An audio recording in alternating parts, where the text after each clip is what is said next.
sahabat Drunska, bagaimana kabarnya hari ini? Hana kembali menyapa sahabat Drunska dalam program Bincang-Bincang sama Doi edisi 9 Oktober 2021. Pagi ini Hana sudah bersama dengan Dr. Debri Septiawan, spesialis kesehatan jiwa psikiatri magister kesehatan yang akrab kita panggil Dr. Debri. Gimana Dr. Debri kabarnya hari ini? Baik, luar biasa. Pada edisi kali ini kita akan berbincang mengenai bagaimana cara menjaga mental tetap sehat dan memulihkan kesehatan mental bagi para penyintas COVID-19. Kita ingat pada bulan Juli lalu terjadi ledakan kasus COVID-19 yang luar biasa. Saking dahsyatnya nih, mungkin orang-orang terdekat kita ada yang sampai terkonfirmasi positif COVID. Bahkan kita sendiri pun bisa kena. Menjalani hari-hari sendiri karena diisolasi itu rupanya bisa berpengaruh terhadap kondisi mental kita. Nah, bagaimana cara memulihkan kesehatan mental kita? Kita ngobrol sama Dr. Debri. Bagi sahabat Drunska yang ingin gabung ngobrol dengan Dr. Debri, seperti biasa sampaikan melalui kolom komentar. Akan ada giveaway dari Rumah Sakit Dr. Un Kandang Sapi Solo bagi sahabat Drunska yang beruntung. Hari ini Hana dan Dr. Debri berada di ruang PKRS, salah satu ruang pertemuan di rumah sakit. Meskipun di dalam ruangan, kami tetap menerapkan protokol kesehatan, masih pakai masker, duduknya juga agak berjarak untuk mencegah transmisi COVID-19 yang hingga hari ini, meskipun kasusnya sudah turun, tapi masih harus tetap kita waspadai ya dokter ya. Betul itu. Ya. Sahabat Druska juga harus tetap menerapkan protokol kesehatan. Kita langsung ke tema utama saja ya Dr. Debri, kita mulai obrolannya. Mungkin bisa dijelaskan dok, gangguan mental apa saja sih yang biasanya menyerang pasien COVID? Ya baik, biasanya kita bagi 3 saja. Jadi gangguan mental yang murni masalah psikologis ya, jadi tidak ada kaitannya dengan organiknya. Bisa juga gangguan mental yang muncul itu diakibatkan oleh COVID-nya itu sendiri. Kalau yang psikologis tadi misalnya sebenarnya dia tanpa gejala, kemudian harus mengalami isolasi menjadi jenuh, akhirnya berpikir negatif, muncul gangguan kecemasan. Atau mengalami isolasi tetapi anggota keluarganya ada yang sampai mondok di ICU sehingga dia menjadi sedih dan depresi. Nah, tetapi ada juga yang dengan gejala itu virus COVID-nya sendiri sampai ke otak atau imunitas tubuhnya sendiri yang terlalu berlebihan sehingga otaknya menjadi tidak sehat sehingga muncullah gejala-gejala psikologis juga. Terus yang ketiga kombinasi keduanya. Jadi memang ada faktor psikologis, ada juga faktor organik sehingga dua-duanya ada. Nah, 3 hal inilah yang biasanya melatar belakangi munculnya masalah kejiwaan atau gangguan jiwa pada pasien-pasien COVID seperti itu. Mungkin bisa dikupas satu-satu dokter. Jadi gejala yang sering muncul nih dari yang organik, dari yang penyebab COVID-nya itu sendiri. Karena kan sempat ada beberapa teman saya cerita setelah isolasi itu dia lebih kecemasannya lebih meningkat. Itu gejalanya apakah mirip-mirip dok? Iya benar. Tapi kita mungkin membahas dulu ya. Jadi kan sebenarnya ada dalam dunia kesehatan itu ada preventif, promotif, kuratif, rehabilitatif ya. Nah jadi sebenarnya kalau kita memang sehat atau vitalitas kesehatan jiwa sebelumnya sudah bagus, itu otomatis kita lebih tahan ketika berhadapan dengan stresor. Nah itulah yang harus kita tekankan. Seringkali orang itu menjaga kesehatan itu kesehatan fisik. Jadi misalnya rajin berolahraga, pola makan yang sehat, pola tidur yang sehat. Tetapi lupa bahwa kesehatan jiwa itu juga prosesnya sama. Jadi kita harus menjaga benar vitalitas kesehatan jiwa kita. Dengan apa? Dengan mengatur pola pikir dan pola merasa kita, juga mengatur fisik kita. Kenapa? Karena tubuh dengan pikiran dan perasaan itu saling kait-mengkait. Orang yang tidak sehat tubuhnya bisa saja muncul masalah kejiwaan. Sebaliknya, orang yang tidak bisa mengelola pikiran, perasaannya dengan baik, akan muncul masalah-masalah kejiwaan juga. Jadi masalahnya sederhana, misalnya kalau kita pola pikir, seringkali patokan kita itu sebenarnya 5 saja ya. Jadi kita tuh berpikir tuh harus netral ya, jangan berprasangka dulu, kemudian berdasarkan data, kemudian berdasarkan logika, benar, kemudian bermanfaat. Nah seringkali kita nggak satu paket gitu ya. Jadi ketika kita menyikapi data, belum tentu data itu benar, tanpa logika kita percaya, itu namanya hoax ya. Tetapi data kemudian itu sesuai dengan logika dan ternyata benar, tetapi pada saat ini nggak ada manfaatnya, kita keep dulu, jangan kita simpan dalam pikiran kita. Jadi misalnya kasus COVID memang lagi banyak melonjak, anggota keluarga kita juga ada yang kena COVID, itu data-data yang benar mungkin, tetapi tidak ada manfaatnya untuk saat ini kita isi dengan hal tersebut. Misalnya kita lagi sedang isolasi, nah kita mengisi pikiran kita dengan yang bermanfaat itu apa? Hal-hal yang positif misalnya seperti itu. Kemudian misalnya kita menghadapi suatu hal, kalau bisa senetral mungkin pikirannya. Jadi terima dulu sebagai suatu informasi. Jangan berpikir negatif dulu. Seperti kemarin ketika kita berbicara tentang vaksinasi saja. Nah, itu hoaxnya banyak, berpikir negatif banyak. Ada yang takut isinya microchip, begitu kemudian terbukti bagus, banyak negara-negara yang sudah divaksinasi cukup banyak sehingga mereka cukup bebas, angkanya turun, langsung berbondong-bondong pengen vaksin. Nah itulah yang harus kita jaga. Jadi dalam hal berpikir kita harus membiasakan diri sepaket 5 tadi. Kemudian dalam hal mengelola perasaan ya, yang penting kita itu perasaan kita itu bisa kita kendalikan, kemudian kita cepat pulih dan kita adaptif gitu ya. Jadi ini 3 paket untuk mengelola perasaan. Jadi kita tuh manusiawi kalau sedih, cemas, khawatir, takut tuh hal yang biasa. Tetapi yang penting bisa mengendalikan ya. Beberapa profesi terbiasa untuk bisa mengendalikan perasaannya gitu ya. Misalnya dosen, polisi, dokter, perawat gitu ya. Guru ya. Jadi walaupun misalnya lagi galau, tetapi ketika mengajar atau ketika melakukan tugasnya dia mengendalikan perasaan tidak nyamannya. Nah kita harus berlatih itu, tidak bisa tidak, kalau tidak dilatih kita akan mudah untuk terbawa perasaan. Yang kedua tadi kemampuan untuk cepat pulih atau resiliensis. Jadi misalnya kita perasaannya sedih, kita bisa segera untuk gimana sih caranya sedih ini untuk cepat kembali normal. Nah itu juga perlu kita latih. Nah terus yang terakhir adaptif. Nah kita harus bisa beradaptasi kapan kita bisa mengungkapkan perasaan, kapan kita harus menahan dulu, jangan kita menutupi perasaan kalau harusnya mengungkapkan, nanti hasilnya juga tidak baik. Nah ini semua memang perlu latihan, karena ini saya sederhanakan tapi sebenarnya itu perlu latihan sehingga kita menjadi semakin matang dalam mengelola perasaan kita. Jadi memang tidak, kalau orang Jawa bilang ujuk-ujuk ya, ada orang kena COVID kok biasa-biasa aja, ada orang kena COVID kok drop banget. Nah pasti ada sebelumnya, riwayat sebelumnya, apakah memang vitalitas kesehatan jiwanya memang tidak begitu bagus seperti itu. Oke. Jadi kuncinya adalah mengendalikan perasaan ini tadi ya dokter ya. Betul, iya. Kemudian untuk cara mengendalikan perasaan ini yang paling mudah diterapkan gitu, apakah kita harus praktik setiap hari dibikin marah sama orang atau gimana dokter? Yang benar itu adalah menciptakan lingkungan yang kondusif. Jadi kalau kita tumbuh dan berkembang di lingkungan yang saling mensupport ya, terutama pada anak dan remaja ya. Jadi yang paling benar itu adalah contoh ya, teladan. Nah sekarang yang menjadi masalah adalah masyarakat kita mudah sekali untuk melihat di media sosial ya, peristiwa-peristiwa yang menunjukkan orang marah, orang ngamuk ya di YouTube. Itu tidak baik karena sebenarnya yang dibutuhkan anak dan remaja itu adalah contoh gimana orang bisa bersikap sabar, mengasihi, memaafkan ya.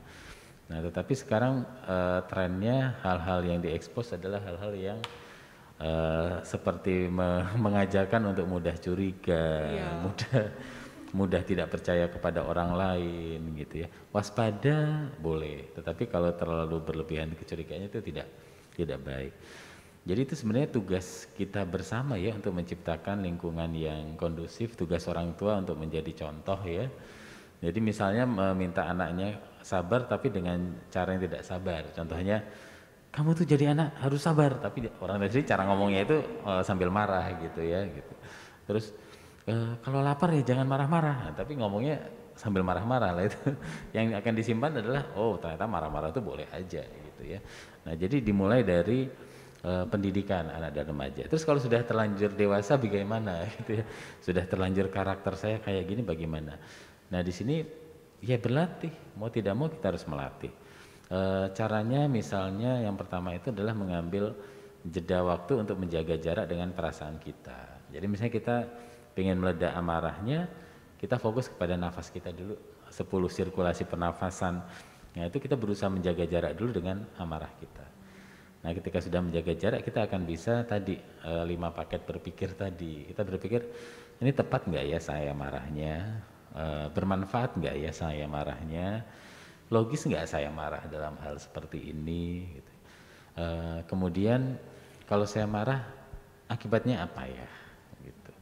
Nah kalau memang tidak ada manfaatnya ya sudahlah ngapain gitu. Lebih baik saya salurkan energi negatif saya ini dengan hal yang lebih positif. Itu namanya sublimasi. Jadi mengganti hal yang tidak baik dengan sesuatu yang lebih baik tapi melegakan kita gitu. Nah itu butuh proses karena setiap orang karakteristik orang itu nggak ada yang sama ya. Jadi kita misalnya bersaudara laki-laki semua 5 orang pasti karakternya nggak ada yang sama juga. Nah karena itu cara mengelola itu temukan cara spesifik yang bagus untuk kita. Karena bagi orang lain bagus belum tentu bagi kita bagus seperti itu. Jadi lebih mengenali lingkungan juga ya untuk bagaimana beradaptasi.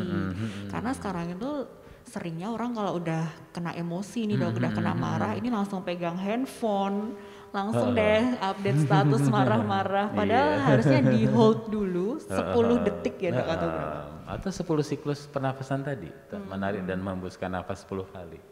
Jadi biar kalau lagi marah ngitungnya 10 detik cepat 1 2 3 4 5 6 itu 10 terus boleh marah nih gitu. Iya. Kemudian lebih melatih biar lebih legowo gitu ya dok ya. Kemudian untuk tadi sempat dibahas pola kejiwaan yang sehat itu selain bisa lebih sabar, lebih legowo, bisa menahan emosi gitu, indikatornya apa aja sih dok yang menunjukkan kalau wah ini orang mentalnya sehat nih gitu. Orang yang mental sehat itu yang pertama tuh produktif ya. Jadi produktif itu artinya dia mandiri dalam tanda petik ya. Jadi misalnya kalau dia seorang mahasiswa yang belum bekerja atau anak sekolah, dia bisa mengatur jadwal belajarnya dengan baik. Kapan saya harus belajar, kapan saya beristirahat, sehingga dia menghasilkan nilai yang bagus. Tidak harus yang paling tinggi rankingnya ya, karena kemampuan orang masing-masing. Kalau orang yang bekerja, dia bisa bekerja dengan baik, menghasilkan penghasilan. Kalau misalnya dia belum dapat pekerjaan, dia bisa kreatif untuk sekarang saya usaha apa dulu ya. Kalau saya bukan pegawai, saya harus usaha apa ini. Nah jadi orang yang mandiri dan produktif. Yang kedua matang. Orang yang matang itu ketika berhadapan dengan situasi, dia bisa mengambil kebijakan yang pas tadi, 5 hal tadi itu bisa dia terapkan dengan baik, pola pikir yang saya sebutkan 5 itu tadi. Nah yang terakhir itu, orang yang sehat jiwa itu tentu saja dia bisa beradaptasi, itu kuncinya. Jadi kita kan tidak bisa memilih ketemu dengan siapa, kita tidak bisa memilih akan mengalami hal apa, tetapi kemampuan beradaptasi itu adalah salah satu ciri orang yang sehat. Jadi misalnya peristiwa yang tidak bisa kita duga itu misalnya bencana alam, bolak-balik Gunung Merapi meletus, tapi kita tidak adaptif. Ya sudah pasrah, kalau meletus ada korban ya sudah.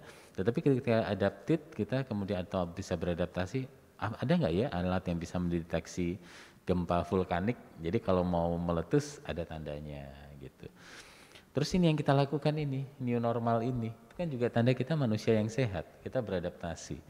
Nah sehingga kalau ada yang masih tidak mau new normal, nah itu salah satu tanda orang yang jiwanya tidak sehat. Apalagi sampai marah-marah ketika diingatkan untuk memakai masker, kemudian untuk menjaga jarak 1 meter lebih, dia tidak menuruti, untuk menjaga bubble atau gelembung gitu, tidak. Jadi mungkin masyarakat kurang familiar dengan istilah bubble atau gelembung ya. Jadi dalam hidup kita kan kita tidak mungkin hidup sendiri. Nah, orang atau gelembung kita itu adalah di mana orang itu menjadi tempat kita tidak melakukan protokol kesehatan. Biasanya sih keluarga inti. Jadi misalnya suami istri dan anak-anak. Saat itulah mereka tidak menerapkan protokol kesehatan. Tapi begitu mereka keluar dari bubble atau gelembung itu, mereka menggunakan protokol kesehatan yang ketat. Nah, di kita tidak gitu ya, sehingga sama temen makan bareng, ngobrol bareng, nanti pulang ke rumah sudah gelembungnya sudah nggak jelas. Itulah sumber terjadinya peledakan waktu Juli dan Agustus. Karena kalau ditelusur ternyata banyak pelanggaran protokol kesehatan bukan dari bubble-nya yang harus sekecil mungkin tadi gitu ya. Kalau alasannya keluarga besar ya tetap sama saja. Jadi kalau ketemu Pak Ade, Om, Tante ya protokol kesehatan. Boleh tidak pakai protokolnya, hanya keluarga inti tadi gitu. Jadi memang seringkali masyarakat tidak begitu familiar dengan menjaga gelembung ini gitu ya. Jadi ketemu siapapun kadang maskernya dilepas sudah nggak pakai masker gitu ya Dok, dipelorotin ya. Gitu. Terus merasa bahwa itu bukan di sini. Jadi dulu kan waktu ledakan varian Delta di India kan, itu kan di India bukan di Indonesia. Akhirnya meledak juga di Indonesia ya kan. Karena kelalaian menjaga protokol. Iya. Mungkin sedikit flashback zaman kasus ledakan COVID kemarin Dokter. Jadi yang diisolasi itu kan sendiri. Itu memang potensi untuk depresi atau traumanya itu lebih besar daripada ketika ditemani gitu ya Dok ya? Iya, karena itu sebenarnya kemarin kan ada pemerintah membuat untuk center-center isolasi. Jadi tidak dianjurkan untuk isolasi mandiri ya. Jadi misalnya di asrama Haji Donohudan gitu ya, dipusatkan isolasinya di sana. Tetapi kan masyarakat seringkali malah merasa tidak nyaman kalau dikumpulkan ya, lebih nyaman di rumah gitu. Tapi nanti begitu mulai muncul gejala, panik sendiri, kemudian minta cepat-cepat dipindah ke isolasi yang gitu. Padahal butuh proses, sehingga waktu puncak-puncaknya sering kita lihat berita bahwa lagi isolasi mandiri meninggal di rumah seperti itu. Nah itu sebenarnya menunjukkan ketidaksehatan tadi. Jadi indikator bahwa kenapa sih hal-hal seperti itu terjadi? Jadi sebenarnya mungkin kita perlu menyadari bahwa tadi masyarakat sebenarnya ada beberapa orang yang punya masalah kejiwaan ya, sehingga yang terjadi apa? Menutup-nutupi bahwa dia sebenarnya bergejala, ditutupin, toto sudah parah, panik, itu yang terjadi ya. Menutup-nutupi ini Dok, karena kan rata-rata mereka masih kayak takut sama stigma tetangga gitu Dok, dan ternyata sampai sekarang masih ada meskipun edukasi seputar COVID itu sudah menyebar luas. Nah ini ada sahabat Drunska nih Dok yang sudah bertanya, ini dari Na Isna ini, bagaimana cara menghadapi bila ada orang yang bersikap sinis kepada orang yang pernah COVID, padahal ini orangnya udah sembuh Dok. Jadi yang pertama jangan menstigma diri sendiri dulu ya. Nah, jadi kita kepada diri sendiri kita harus sehat dulu gitu ya. Jadi misalnya kita habis kena COVID, kemudian kita menyadari bahwa sebenarnya ada di dalam masyarakat itu yang seperti dua kutub ya. Ada yang takut banget, ada yang menyepelekan. Nah mungkin orang-orang ketika kita ketemu dengan orang-orang yang takut banget, mereka kesannya menjauhi gitu. Nah tadi saya katakan jangan kita menstigma diri kita sendiri. Jadi kita tuh harus berpikir bahwa oh iya ya saya sadar bahwa saya post covid, ada orang lain yang mungkin terlalu berlebihan ketakutannya. It's okay kalau mereka tidak mau dekat-dekat dengan saya. Nah ini adalah kesempatan saya untuk mungkin menata kehidupan saya. Nah seperti itu. Nah jadi apa yang bisa saya lakukan ya untuk diri saya, membuat diri saya nyaman. Karena beberapa pengalaman saya ketika pasien-pasien itu mengalami COVID dan harus isolasi mandiri, pertanyaan saya sederhana, biasanya caranya menghibur diri, caranya menyenangkan diri itu seperti apa biasanya? Banyak yang tidak bisa menjawab. Ternyata mereka menggantungkan kebahagiaannya, kemudian cara membuat dirinya senang itu kepada orang lain. Sehingga kalau ditanya caranya memanjakan diri sendiri seperti apa sih? Bingung, nggak bisa. Gimana ya? Terus ngecas energi psikologisnya biasanya gimana? Kebanyakan mereka menggantungkan kepada orang lain. Padahal tadi saya katakan bahwa salah satu ciri orang sehat itu dalam tanda petik adalah mandiri. Dalam tanda petik mandiri, mampu mengelola dirinya sendiri dengan baik. Nah itu sebenarnya indikator bahwa sebenarnya kita itu belum sehat ini. Karena saya sendiri begitu tergantungnya kepada orang lain untuk membuat saya bahagia. Nah itu salah satu indikator bahwa sebenarnya ada masalah nih dengan diri saya, seperti itu. Jadi kadang ada orang tuh kalau belum curhat belum lega dok, jadi sangat bergantung ke orang lain. Nah ini pertanyaan bagus nih, belum curhat belum lega ya. Jadi salah satu kemarin yang harus kita ingat bahwa selama pandemi ini bahwa kita itu memang manusia itu sementara dan tidak kekal ya. Nah kekalnya nanti malah setelah kita mati. Kita kan orang yang beragama ya, jadi ketika kita mati setelah kita masuk kepada kekekalan. Nah seringkali orang selama masih hidup itu tidak mikir ke sana. Nah sehingga ketika dia kena COVID, gejalanya makin memberat, baru dia berpikir, sanggupku sudah cukup belum ya nanti kalau dipanggil Tuhan, kalau ada apa gimana, aku belum siap untuk mati. Nah selama ini yang dia siapkan apa gitu kan.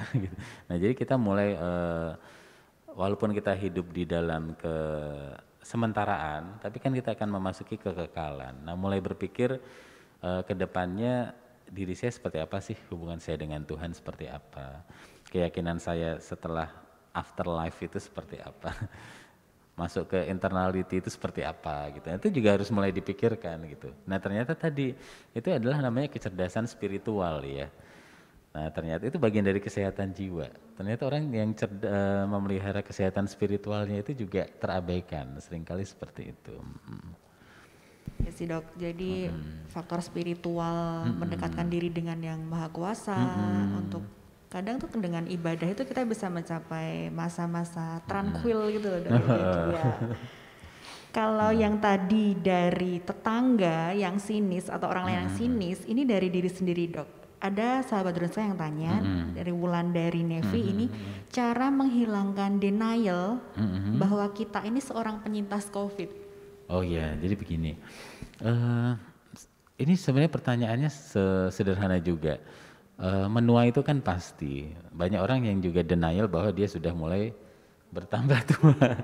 Jadi seperti saya misalnya, umur saya 45 gitu ya. Dulu misalnya saya bisa berolahraga ini itu paginya malah fit ya, malah enak badannya. Tapi kalau sekarang malah pegel-pegel, sendinya sakit. Oh berarti harus mengubah pola olahraga saya.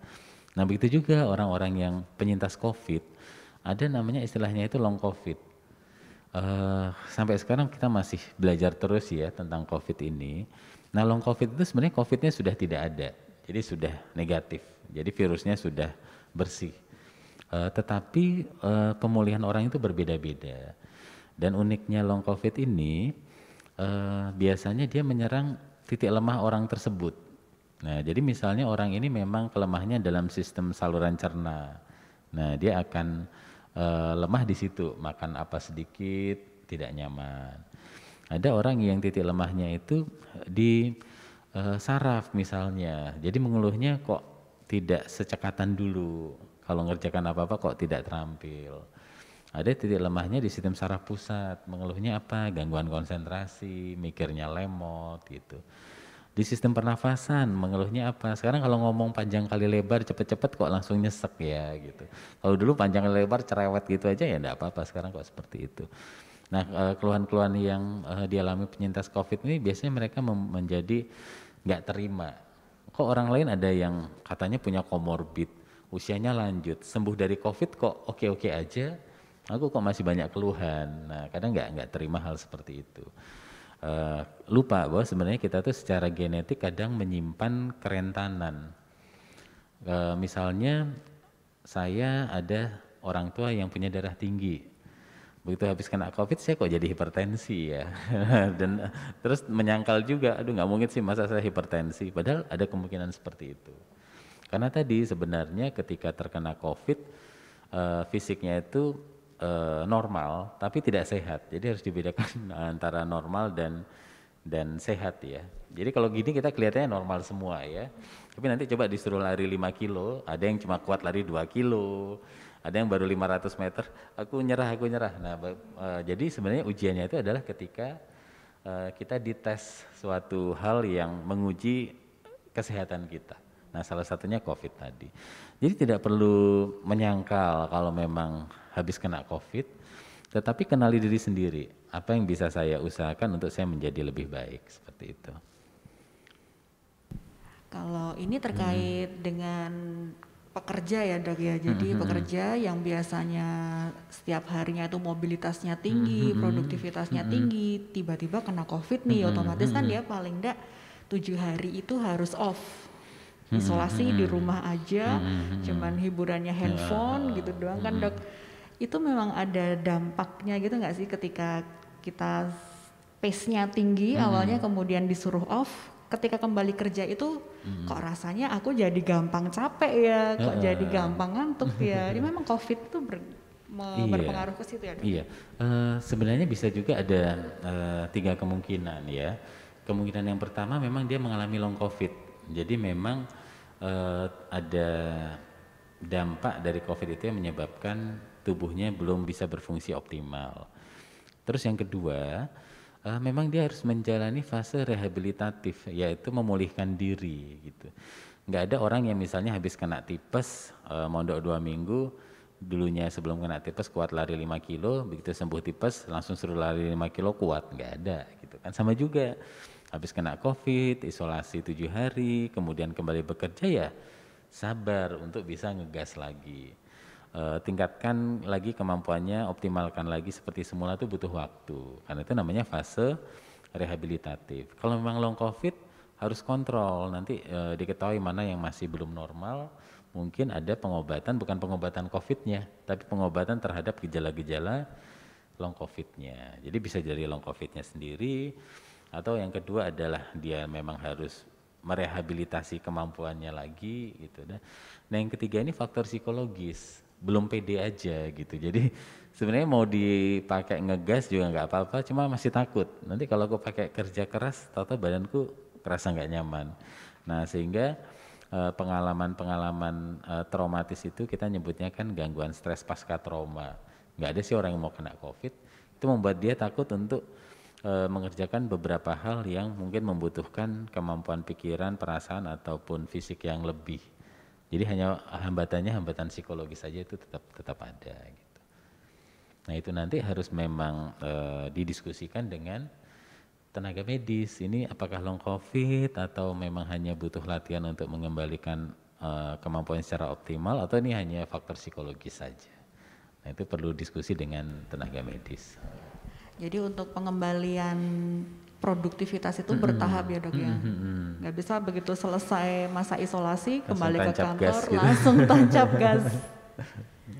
Ngomong-ngomong soal pekerja ini dokter Debri, jadi Rumah Sakit Dr. Kandang Sapi Solo ini mengadakan webinar dok, jadi judulnya New Work Habit atau kebiasaan kerja yang baru on COVID-19 era. Nah ini cara untuk mengembalikan produktivitas itu bisa disampaikan di sini. Jadi untuk terlebih lagi dengan pencegahan dan pengendalian COVID-19 di tempat kerja kan transmisinya sekarang sudah dekat banget ya dok ya di tempat kerja. Jadi Rumah Sakit Dr. Kandang Sapi Solo mengadakan webinar New Work Habit on COVID-19 era, pencegahan dan pengendalian COVID-19 di tempat kerja hari Rabu tanggal 13 Oktober 2021 jam 1 siang sampai jam 3 sore. Jadi ini webinarnya via Zoom bagi sahabat Ruska yang pengen gabung, pengen ngobrol-ngobrol, curhat, itu nanti bisa cek beritanya atau cek keterangannya lebih lanjut di Instagram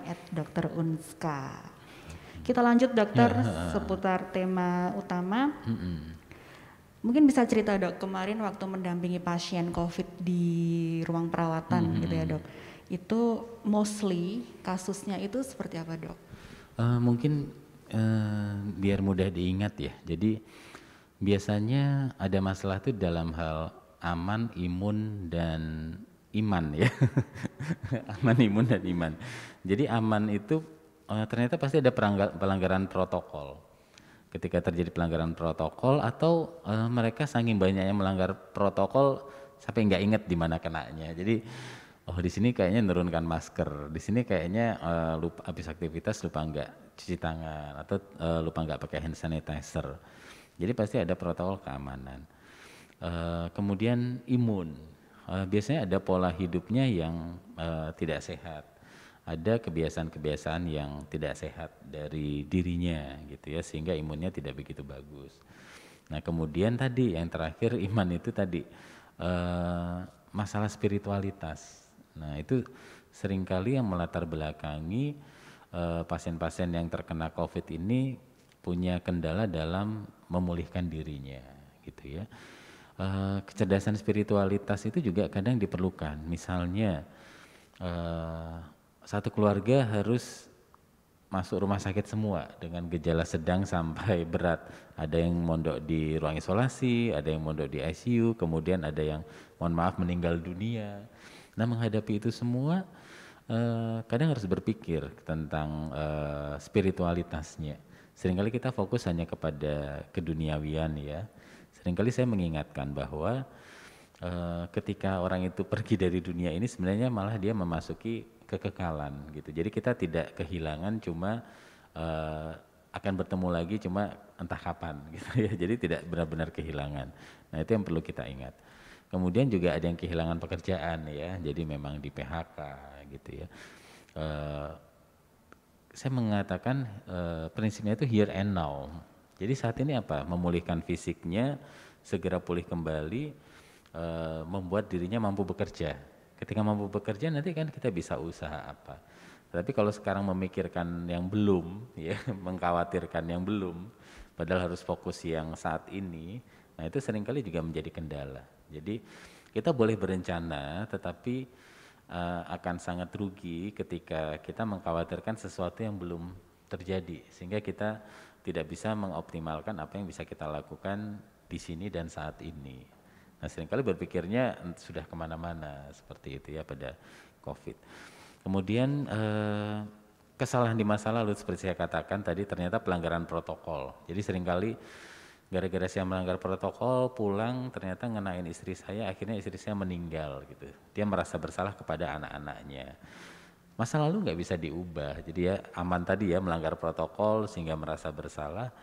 Masa lalu nggak bisa diubah, tetapi ketika masa lalu itu kita yang memutuskan apakah mempengaruhi kita saat ini di sini atau kita fokus untuk apa yang bisa kita kerjakan di sini saat ini. Saya fokusnya harus anak-anak kehilangan ibunya. Saya single parent, saya harus berusaha untuk membuat anak-anak saya nyaman, itu fokus. Kalau fokus rasa bersalah kemarin gara-gara saya melanggar protokol, itu malah membuat kita tidak optimal di saat ini. Nah, itu salah satu contoh banyak kasus yang kita alami. Kalau kasus yang traumatis seperti itu, ada kemungkinan untuk kambuh nggak sih dok? Kita menyebutnya rentan ya, jadi misalnya kalau kita sudah pulih total, kita harus sadar kita menjadi lebih rentan untuk ketika mengalami hal-hal yang tidak mengenakan untuk mudah jatuh lagi. Kecuali kalau kita memang sudah pulih 100% dan bisa promotif. Jadi kalau sebelumnya kita secara kesehatan jiwa belum optimal, itu ada namanya promotif. Jadi sudah kembali seperti saya yang dulu, tapi saya harus menjadi manusia yang lebih baik lagi. Nah itu untuk mencegah apa? Mencegah untuk tidak kambuh lagi gitu. Nah jadi COVID ini malah kesempatan kita untuk mengenali diri kita sebenarnya. Saya dulu tuh sebenarnya secara kesehatan mental, kesehatan jiwa sehat nggak sih ya gitu ya. Kenapa saya diisolasi malah kebingungan sendiri gitu. Kenapa saya setelah pulih mau masuk kerja malah kesulitan sendiri gitu. Jadi apakah memang sebenarnya itu saya secara kejiwaan sehat nggak sih? Nah berarti saya mulai melihat ke dalam diri sendiri. Kalau kita menyebutnya tilikan diri ya, jadi mengenal diri sendiri dengan baik. Karena salah satu dokter yang paling baik itu adalah diri sendiri, karena setiap orang itu punya karakteristik masing-masing, tidak sama ya. Ini saya mau bahas seputar, jadi ini fenomena sih dok, saya ketika saya sempat baca-baca di internet gitu, Ini adalah gejala dari bipolar. Ketika kamu mengalami 5 gejala ini, 5 dari 7 gejala ini sudah bisa dipastikan kamu bipolar. Gitu jadinya larinya kan nanti malah mendiagnosis diri sendiri atau self diagnosis gitu ya, Dok. Iya. Sumber-sumber seperti itu banyak banget, Dok, di internet. Iya. Yang menunjukkan kalau kamu bipolar, kalau kamu istilahnya anak muda sekarang kena mental itu. Itu bisa dipercaya nggak sih, Dok? Yang pertama mungkin yang harus browsing itu bagaimana menjaga kesehatan jiwa dulu ya. Karena kalau jiwa kamu belum sehat ya kamu namanya rentan nanti gitu ya. Jadi seringkali sebenarnya gejala-gejala masalah kejiwaan yang muncul itu karena tidak sehat secara kejiwaan aja. Contohnya begini, misalnya dia mengatakan, aduh saya ada mood swing ini, perubahan suasana perasaan yang sulit saya kendalikan gitu. Padahal dia lingkungan kerjanya stressful, selalu bikin capek baik fisik, pikiran maupun perasaan. Pulang ke rumah, family support groupnya nggak bagus. Pulang ke rumah dimarah-marahin, hubungan relasi yang tidak baik. Gimana dia nggak emosian gitu kan? Terus dia merasa dirinya cocok ini sama bipolar, padahal kesehatan jiwanya tidak bagus dengan lingkungan pekerjaan dan lingkungan keluarga yang tidak bagus. Sebenarnya ketika itu dibenahi, cara dia ngerespon pekerjaannya dibenahi, cara dia ngerespon relasi dengan keluarga dibenahi, ternyata mood swingnya tadi hilang. Dia nggak baperan lagi gitu ya. Nah seringkali orang fokus kepada gejala bukan melihat secara holistik atau secara keseluruhan. Kemudian ada juga orang yang ada yang namanya ciri kepribadian ambang emosional tidak stabil. Orangnya itu memang bawaannya itu mut-mutan gitu ya. Nah tapi terus dia merasa dirinya itu bipolar. Nah sebenarnya membedakan apa sih? Jadi itu suatu spektrum ya. Jadi orang yang mut-mutan dia kan tadi asal dia tetap produktif, jadi tetap kerja, melaksanakan tugasnya sebagai suami, sebagai istri, sebagai teman itu dengan baik, it's okay ketika dia merasa moodku kok berubah ya, tapi dia bisa tetap melanjutkan tugas kewajibannya gitu. Dia bisa adaptif tadi, walaupun moodnya swing, misalnya saya lagi tadi ciri kepribadian emosional tidak stabil, lagi enak-enak makan, kemudian ngelihat misalnya ada kecoa lewat gitu, terus ilfil, tapi dia tetap ya sayang nggak dihabisin makanannya, nah, dia tetap lanjut makan, tapi tidak seleranya tidak sebagus yang tadi. It's okay, nggak apa-apa, kan tetap makan, tetap menghabiskan makanannya, tetap sehat gitu ya. Terus udahlah nggak usah makan, ditinggal aja. Nah itu mulai kita bertanya-tanya. Atau misalnya lagi kumpul dengan keluarga, kemudian dapat telepon masalah kantor. Nah habis itu marah-marah sama istri sama anaknya. Nah itu mungkin curiga mengarah kepada gangguan kepribadian emosional tidak stabil tadi, belum tentu bipolar juga gitu ya. Nah terus indikatornya apa sih ini bipolar apa enggak? Kita tuh biasanya melihatnya secara holistik. Jadi tidak semua orang dengan perubahan suasana perasaan itu bipolar. Tadi bisa aja kecapean aja gitu ya. Kita aja kecapeannya juga sensi kok ya gitu.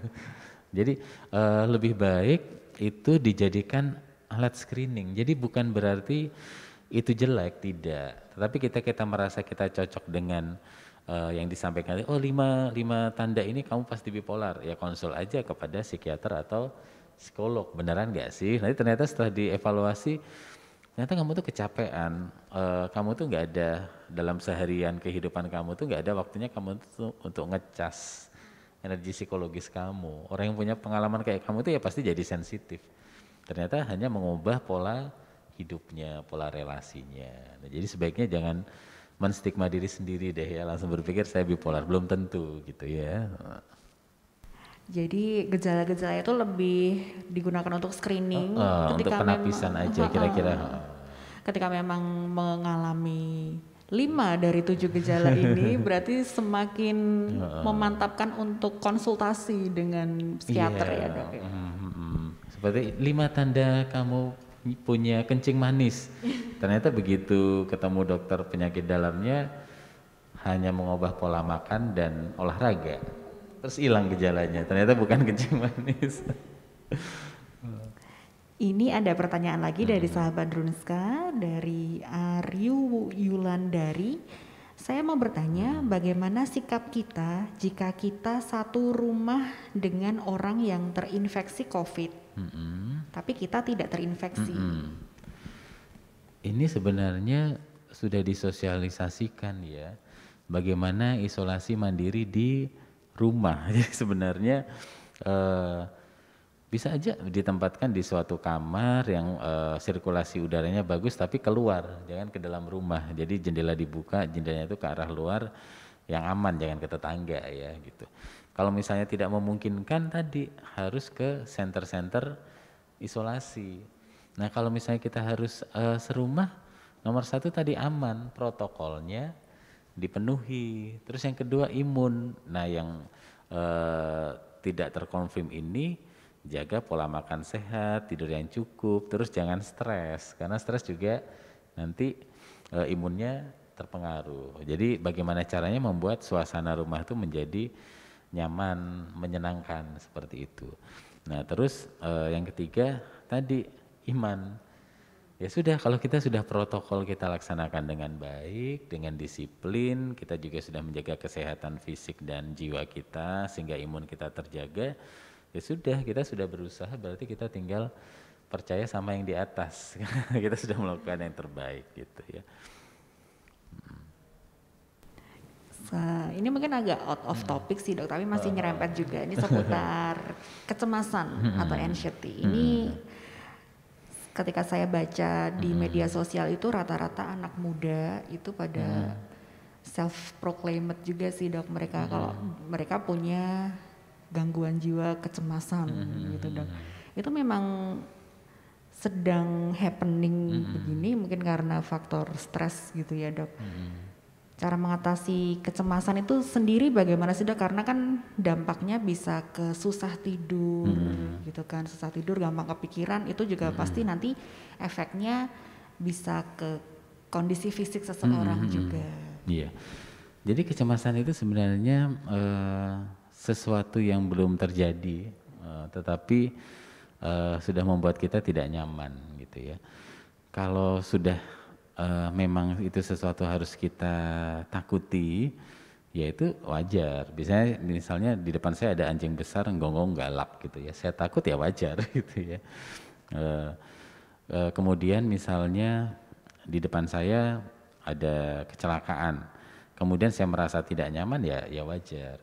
Nah jadi harus kita sadari ada yang wajar dan tidak wajar. Nah kecemasan yang tidak wajar itu apa? Ketika kita harusnya berencana tapi kita malah jadi khawatir.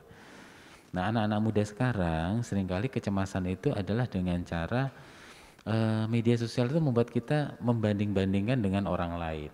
Misalnya seumuran dengan kita, kok dia sudah punya usaha sendiri, kok dia punya usaha lewat media sosial jualan ini kok sukses, saya kok bukan siapa-siapa gitu. Atau malah yang lebih muda, saya sudah kepala 3, dia baru kepala 2 membuka bisnis online kok sukses ya. Saya buka sudah 10 tahun nggak sukses-sukses gitu ya.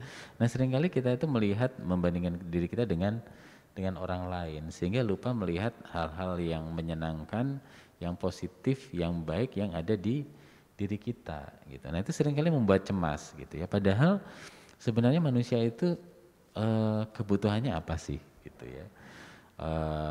Makan terpenuhi, minum terpenuhi, istirahat, pakaian, rumah tempat bernaung yang nyaman dan asik itu sebenarnya cukup. Nah karena itu sebenarnya ada beberapa anak muda yang menunjukkan itu dengan cara pola hidup yang minimalis ya. Jadi kalau kita lihat di YouTube ada mereka minimalis manusia bisa hidup nyaman bahagia itu apa sih? Mereka tunjukkan dengan ini kita sudah nyaman dan bahagia. Padahal sebenarnya mereka bisa lebih. Dan mereka menunjukkan kelebihan yang mereka punya itu dikasih aja kepada anak yatim piatu. Ini dalam bentuk protes mereka. Bahwa saya cukupnya hidup saya bahagia nyaman itu dengan segini. Misalnya saya punya penghasilan segini, saya bikin nyaman segini, sisanya ya saya kasih kepada orang yang membutuhkan. Ada mulai seperti itu sebagai bentuk protes kepada orang yang menunjukkan hal-hal berlebihan. Tadi anak muda sekarang tadi cemasnya itu seringnya itu muncul karena membandingkan dirinya dengan yang lainnya gitu. Sehingga lupa bahwa dia punya sesuatu yang bisa dia nikmati. Sehingga dia mengantisipasi, aku kok nggak begini ya, aku kok nggak begitu ya, besoknya aku jadi gimana, mulailah kecemasan itu muncul, seperti itu. Jadi lebih melihat potensi dalam diri sendiri. Dan gitu. bersyukur. Iya betul banget, bersyukur dan lebih legowo itu tadi ya dokter. Menerima kelebihan dan kekurangan masing-masing. Gitu ya. Kalau meditasi itu sendiri bisa dijadikan salah satu media untuk seperti tadi dibicarakan recharge energi gitu juga. Bisa, tapi begini ya, tidak semua orang, jadi kita tuh kan punya 5 panca indera. Tidak semua orang itu punya pola meditasi yang sama ya. Mungkin meditasi bagi beberapa orang cocok karena dia tipikalnya itu dominan itu misalnya panca indera dia itu adalah pendengaran, sehingga dia ketika dengar musik yang menenangkan dia bisa enjoy menikmati. Nah sebaliknya ada orang yang ketika dia pingin santai, dia tipe visual sehingga dia senangnya apa, nonton. Ya sudah nggak apa-apa, nggak usah meditasi, kamu nonton YouTube, TikTokan, terus senang happy, ya nggak apa-apa. Ada orang tipenya itu motorik, sehingga dia ya goes, kemudian olahraga, habis olahraga endorfinnya keluar, terus dia bahagia nyaman, it's okay gitu ya.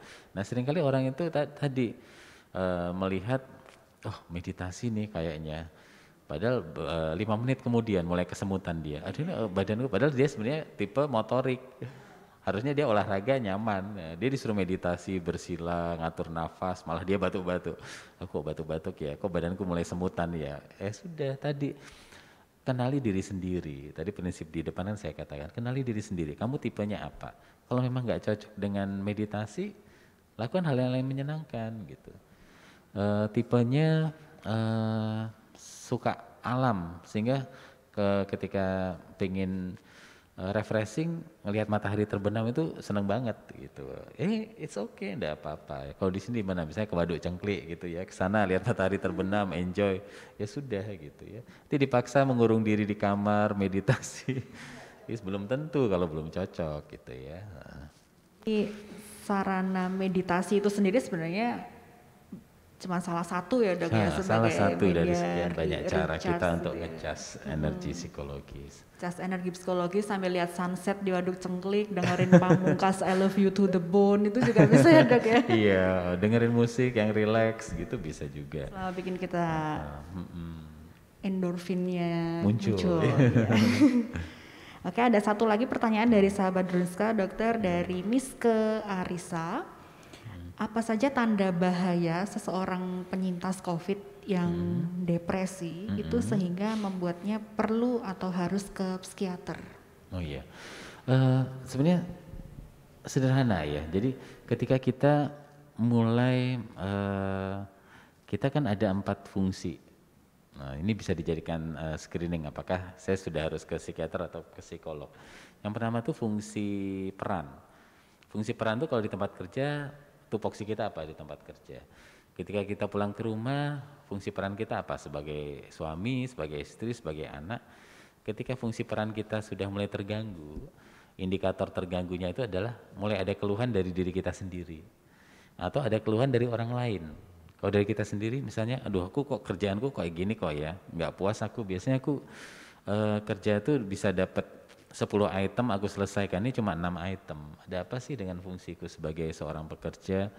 Atau kalau di rumah, aduh aku kok masak kok nggak enak ya rasanya, tidak selezat biasanya. Itu fungsi peran mungkin sebagai seorang istri. Nah kalau fungsi peran mulai kita merasa terganggu, atau orang lain protes, kamu biasanya udah selesai nih, kok belum selesai sih, ini udah jam 5 loh, kamu biasanya udah selesai. Oh iya ya, aku kok belum selesai, orang lain mulai protes. Nah itu fungsi peran mulai terganggu, itu salah satu indikator. Yang kedua fungsi relasi, kita kan pasti ada kontak dengan orang lain. Nah ketika kita merasa sudah tidak nyaman, aku kok biasanya ngobrol-ngobrol sama teman kantor setelah kerjaan longgar menyenangkan, aku kok pengennya pulang ke rumah terus ngurung diri di kamar. Nah itu fungsi relasinya mulai terganggu. Biasanya pulang kerja ketemu sama pacar happy-happy, kita pengen makan apa ya, sekarang ketemu sama pacar, aduh kok rasanya pengen pulang aja, terus pacarnya ayo dong dolan gini, aku malas, aku pengen pulang aja. Nah ada masalah relasi, ini juga sama tadi prinsip gangguan, diri kita merasa terganggu atau Orang lain, pacarnya mulai ngeluh, kamu kok berubah sih sekarang? Nah, fungsi relasi terganggu. Yang ketiga, fungsi perawatan diri. Jadi kan kita tuh pinginnya terlihat sehat, terawat ya. Nah, mulai males. Misalnya mandi secepat kilat ya, mungkin hanya cuci muka aja. Padahal biasanya mandi bisa bersih. Kemudian makan biasanya pola makan yang sehat ini seadanya aja. Bahkan kalau lagi males nggak makan. Nah, berarti fungsi perawatan dirinya kan sudah terganggu. Atau orang lain mulai protes. Kamu tuh biasanya penampilan kamu tuh setil loh. Sekarang kok agak berantakan ya, kenapa sih? Nah, fungsi perawatan diri mulai terganggu. Jadi diri sendiri terganggu atau orang lain yang terganggu. Terus yang terakhir fungsi waktu luang. Ini juga jadi bisa indikator.